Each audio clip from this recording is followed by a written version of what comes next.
I had the most incredible dream this morning, like right before my morning wake up, and it is still with me. Today is St. Patrick's Day, hence the green. It's 3 years to the date when I moved from my family home in Puyallup into my own space in Newport, Oregon.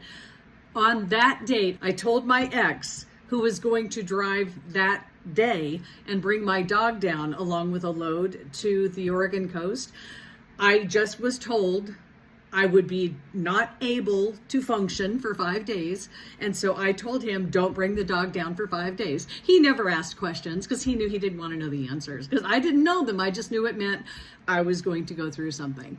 So he brought the dog down 5 days later, and I was starting to come out of my almost coma. I had an extreme high fever, enlarged liver and kidney on my right side. And I was basically out of it with an extreme fever for 5 days. And then I came to on the 5th day. He came with the dog and I moved forward. So my dream was about me dying, and it was magnificent until I woke up and I'm like, damn it, I'm still here. I was in a plane, and the flight attendant was talking, and then we went into a nosedive and everybody freaks and screams. I was in the window seat, which I always am.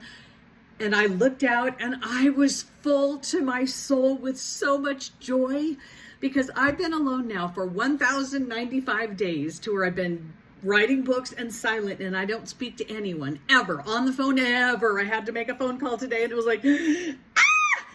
I had to call about my Subaru. So the plane was falling through the sky and I'm looking and I'm full of exhilaration because I know in mere seconds as the plane makes impact, my body, I'm out of it, and I'm instantly back with everybody that I love and all of the animals that I've loved. So I was so excited. It was finally real. And then I woke up and it was morning time to get up. And I was reminded I've written the bridge and we're putting it to paper soon. And nobody else has this. So I'm not going nowhere. But what I want you to know is there is nothing to fear with death. You should fear going into the birth canal and being born into human because that's where we start this and we forget everything. And then you find your way when you say, okay, I surrender, show me the way. You get where I am. You just stop trying. The new world is going to be magnificent. It's going to be so beautiful because we don't have to try. We just get to step into who we are and be what I have become in this lifetime. As I was shown yesterday, the hourglass of mine ran out and everything that was my past is under me, is behind me. And then it tilted it sideways. I've got a drawing in the other room that I'm working on. I'm told to create a huge hourglass on the side, and I'm standing in the little thing in the middle, and everything over there is my entire life. The only thing I put over there so far is a soccer ball, because I started playing soccer in my 40s and it changed my life. I don't really care about that side, but I'm stepping into unknown territory, places I have never even imagined. And it's because everything that I was creating this reality for me, this book to come through. I had to live the story. And now I am the story. I've lived it. And now I get to step into my new world and start sharing this with everyone.